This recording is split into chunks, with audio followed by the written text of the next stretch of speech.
The film opens in a wilderness where a girl and boy are being taken down a river by a woman named Mallory in a small rowboat. Mallory gives the kids some guidelines before they go, and she sternly tells them not to take off the blindfold. Mallory removes two tiny birds from their cages and places them in a tiny shoebox while the two kids nod in unison. Mallory then leads the boy and girl to the rowboat, showing them the way using a wire hung between trees. After forcing the two kids to sit in the rowboat, Mallory sets off on their arduous trek. Subsequently, the film's scene changes, revealing Mallory's life events from 5 years prior. Mallory is heard painting in her studio while turning up the volume on her music. Her sister enters the studio later and turns off the music. Mallory turns to face her sister as a result, revealing to the audience that she is pregnant. Mallory's sister advises her to turn on the news so she can see what's been going on globally. Mallory turns on the TV as directed, and she notices stories concerning mass suicides. According to a reporter, all of this started in Romania and has since expanded to several regions of Europe and Russia. Mallory mutes the TV because she feels all of this is crap. The two sisters then get into a fight over not speaking to their mother, and the conversation turns to Mallory's most recent painting. The characters in the painting, according to Mallory's sister, appear to be lonely. Mallory steps in, pointing out that the picture is about people's incapacity to communicate with one another. Unfortunately, nothing changes as the two sisters carry on talking about Mallory's former lover and how he broke up with her after finding out she was expecting. As the scene changes, Mallory is having her pregnancy scanned. Mallory turns down the excellent doctor's offer to find out the baby's gender when he asks. Following a little more conversation, Mallory states that she is not interested in having children. The doctor then gives her a pamphlet that would be useful to other couples considering adopting a child. In the following scene, Mallory dashes to her sister's car after shoving past a woman who is hitting her head on a glass window. Once inside, Mallory tells her sister about what happened. They both make an effort to keep composed and head for safety. The sister navigates the traffic while maintaining her composure. After a while, Mallory returns to answer her phone when it calls. Abruptly, her sister begins sobbing over an unseen object and attempts to kill herself by crashing the automobile into another vehicle. Sadly, their vehicle rolls over while driving. After getting out of the car with her sister, Mallory sees her step in front of a garbage. Mallory keeps getting knocked down even when she tries to get back up. The husband forbids the woman from trying to assist her, but she still tries. Regretfully, the woman approaches a flaming car as she starts to glimpse visions of her mother. The woman then enters the burning automobile while her husband looks on in despair. Suddenly, the car explodes, killing the wife. Mallory is picked up by a man and brought to a nearby home where the woman's husband has locked himself. When the man knocks on the door, the conceited old man does not answer. Along with the man outside, a police officer also approaches the door and begins to knock. The homeowner responds to the calls for assistance by going to open the door. We observe there are a lot of people inside the house already as the three enter. They are all terrified and anxious. The elderly man adds insult to injury by telling them that they will all perish. When Mallory tries to call her mother, no one answers.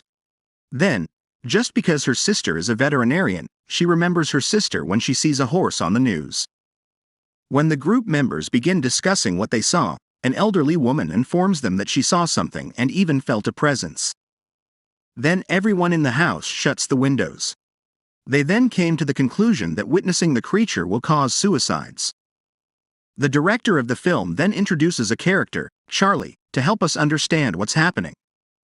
Charlie now informs everyone that spirits or beings exist in nearly all old religions that take on the guise of a person's greatest sorrow or dread and force them to commit suicide. While some people think this is nonsense, the majority don't. Mallory leaves to be by herself and attempts to avoid the others in the house. However, the man who saved her approaches her and says his name is Tom. Tom inquires about her well-being and whether she has sustained any wounds. After initially hesitating to communicate with Tom, Mallory does so and begins to cry. Mallory shares with him the story of her sister and the woman who died trying to save Mallory. As he heard this from behind, the elderly man became enraged with Mallory for referring to his wife Lydia as a woman. Subsequently, while lying on a bed that night, Mallory becomes aware of several sounds and whispers. After a little while, the image returns to the present, revealing that Mallory and the two children have spent the last 6 hours on the small rowboat in the river. We can now see that Mallory covered the boy and girl while they slept with a tiny piece of cloth that resembled a tent. Mallory uses the radio to try to get in touch with others, but no one answers her appeals for assistance. The action now jumps back in time to 5 years earlier, where we see everyone gathered in a living room, when a female knocks on the door to beg for assistance. As usual, the old guy refuses to let her in, but Mallory has had enough of his nonsense and points the shotgun at him. Tom takes advantage of this to introduce the woman, who says her name is Ginger. It is revealed to us that Ginger, like Mallory, is also expecting a child shortly. With a new member, their food supply would likewise run out quickly. Thus, the homeowner attempts to get an advantage for the group by using the security cameras. The elderly guy becomes enraged and cautions the owner of the residence. In case something horrible happens, Tom and the policewoman bind the homeowner to a chair.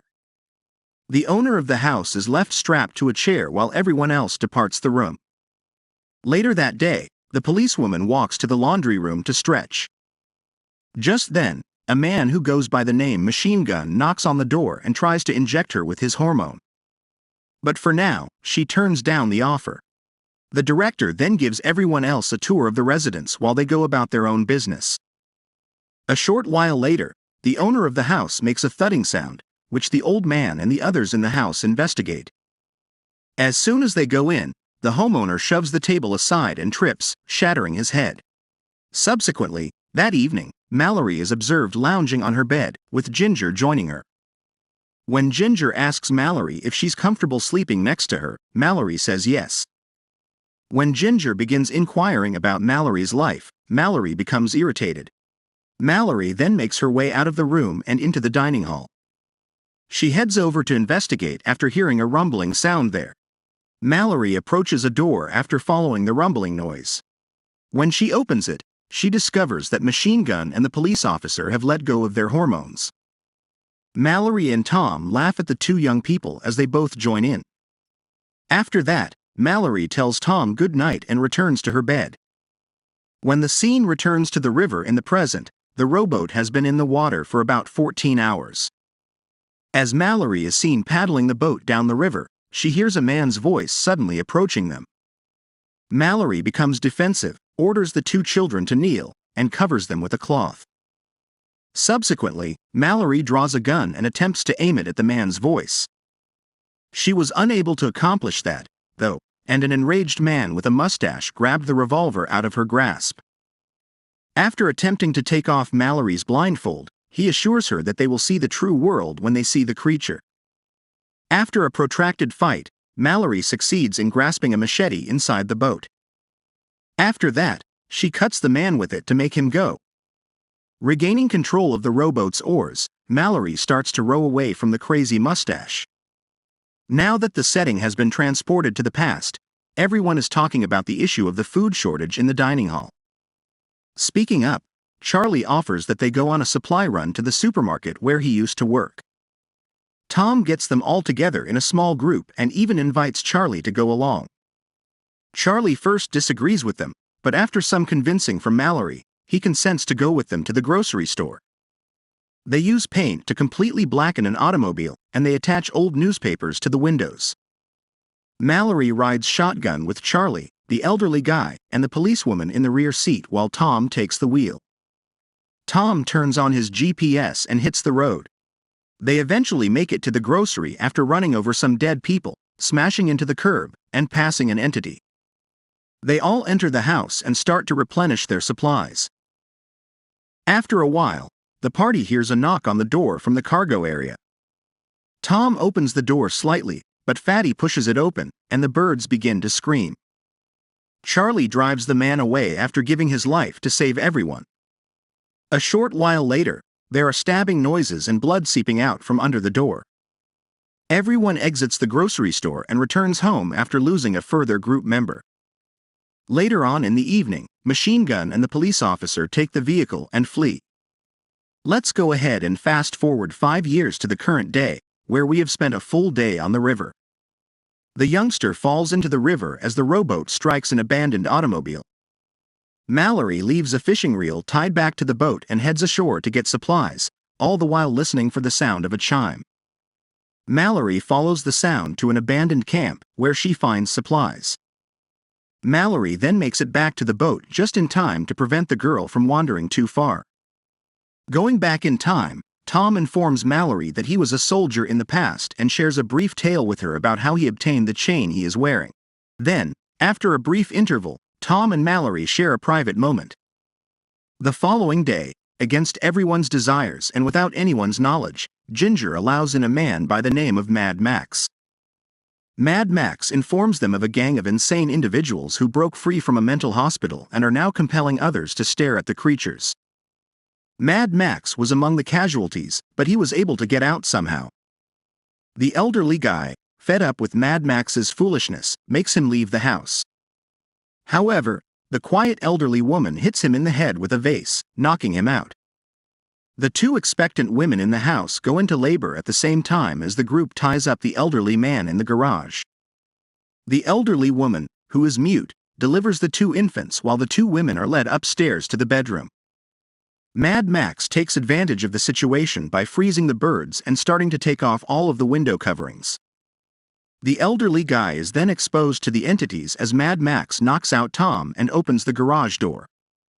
Subsequently, Mad Max goes upstairs and begins taking off all of the window coverings.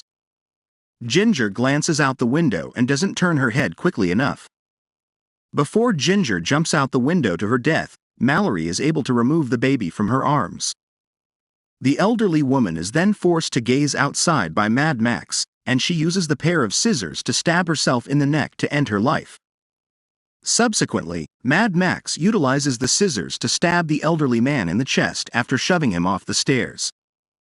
After waking up, Tom kills Mad Max. 5 years later, Tom, Mallory, and the two kids are sharing a home somewhere in the forest. One day, a survivor sends them a radio message describing a little village nestled safely deep within the forest. They make the decision to travel there after learning this information. Tom stays behind to divert them when a group of people without blindfolds ambush them just as they are about to leave. Mallory seizes the chance to flee with the children by using the boat. After taking off his blindfold, Tom shoots each assailant. Sadly, though, he ends his own life after witnessing the thing. Mallory and the two children ride a boat down the river while wearing blindfolds. As they accompany the birds to alert them to the entity's existence. Following Mallory, once the two children arrive near the coast, the three of them split up, and Mallory unintentionally tumbles down a slight incline. The kids are then tricked by entities utilizing Mallory's voice to take off their blindfolds. Thankfully, Mallory regains consciousness just in time, instructing the kids to locate her by using her voice. When the three finally arrive at the village, they discover that it used to be a school for the blind. Subsequently, Mallory lets the birds out of their cages and eventually gives the two kids names. The girl is Ginger and the boy is Tom. I hope you enjoy, and please subscribe for more videos like this.